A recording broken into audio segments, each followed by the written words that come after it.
Oh, welcome back to the channel, everybody. I just wanted to do a quick wrap-up video on the parts car E30.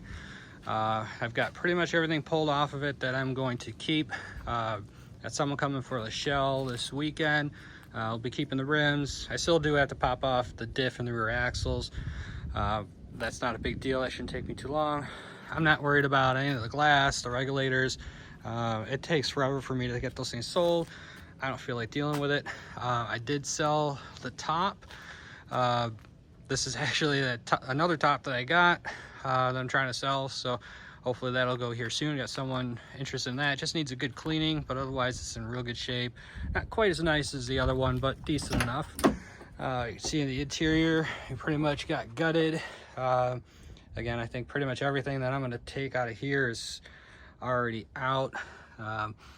I actually do want to take that ignition switch out, the whole assembly. That's a good extra part, and they can bring some decent money. No real surprises except for up in here.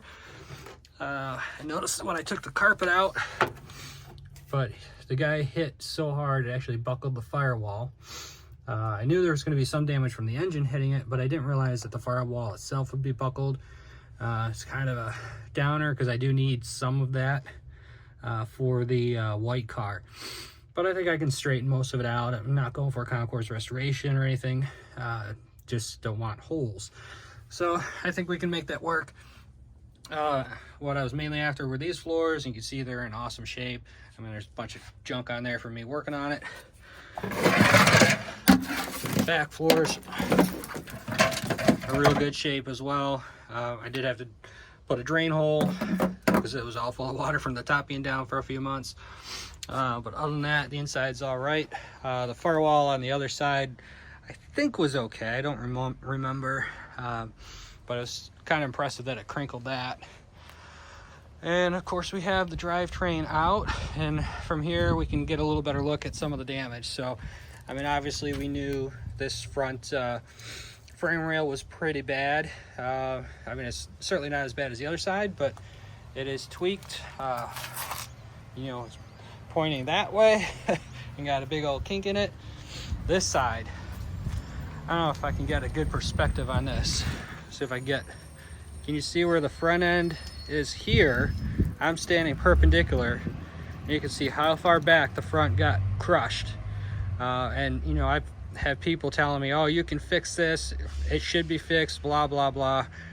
You know, I'm sure it could be fixed, but I'm certainly not doing it. I mean, this entire front section would have to come off and be replaced. I mean, you've got buckle right here in the frame rail, and actually I look down here underneath the battery tray, that's all buckled too.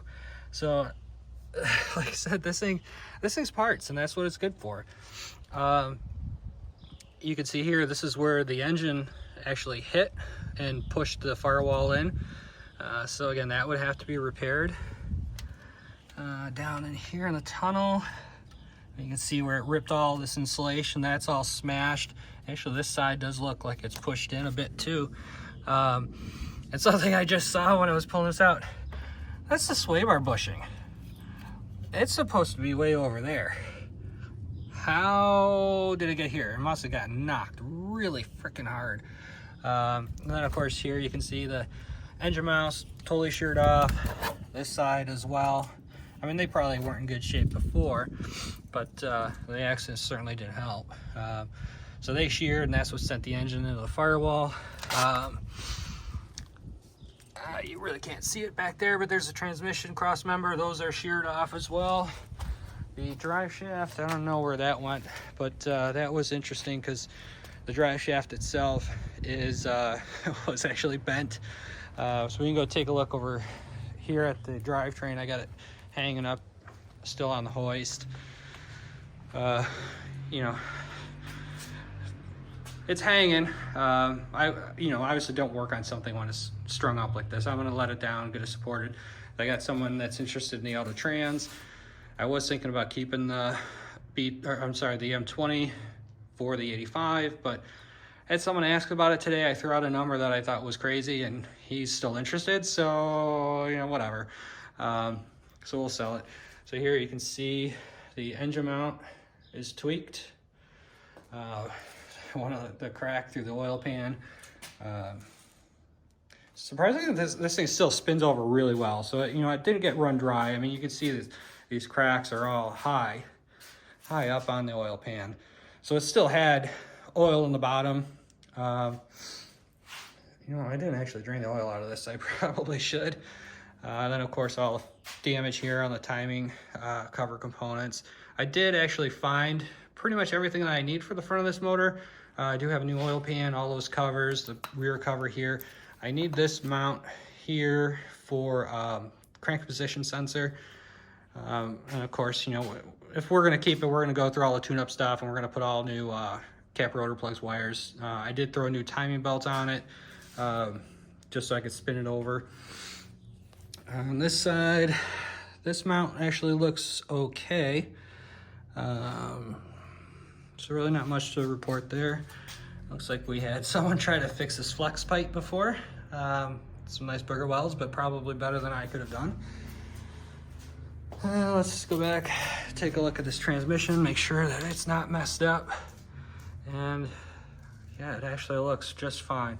I was hoping that, this hitting the firewall, didn't crack any of this aluminum. So it actually looks really good. Here you can see the drive shaft where I had to cut it off because I couldn't get any of these bolts undone. This thing was just so torqued. We couldn't really get in there to work on it. But you can kind of see that this shaft at this point is kind of bent. So that would have had to get replaced too. It's just amazing, the amount of impact this thing had. So I have a feeling this guy hit a building. There's plate glass in the window channel just below the wipers. It's definitely not automotive glass, it's plate glass. So he probably hit a building, which would explain, all the damage. You hit another car, the two cars will kind of absorb each other a little bit or displace some of that energy, but a building, not so much. They don't like to move. So I'm gonna get these separated. So like I said, I got someone looking for the trans, another guy looking for that motor. I don't really see any other damage except for this oil pan and the timing stuff, but I have all of that for the most part. So it'll either make someone else a good little motor or me, and I'm okay either way. So I got all my money and then some out of this project, and it will be good to see this out of my driveway. The neighbors really haven't said anything. I'm really lucky to have a good neighborhood to live in. We do have an HOA, but technically this car is still plated till the end of the month. So other than being ugly and not drivable, I don't think it really violates anything. So yeah, I just want to give you guys a quick update, show you kind of the status of this car, and it is going off. Next up for the channel is going to be more on the 850. I've got a bunch of parts that came in for that, so we'll probably start that this weekend. Although I do still have to cut the floors out of here, which, holy cow, I just saw this too. The transmission tunnel here is bent. Holy cow. This guy, ow. If you guys are familiar with these cars, I mean, you can't get it much reference, but below the steering column on airbag cars is a knee pad. There are 2 dents, likely from his knees. So I'm sure he wasn't feeling too good from that impact either, but holy cow. Oh, it's even worse on the other side. Let me go around. This is crazy.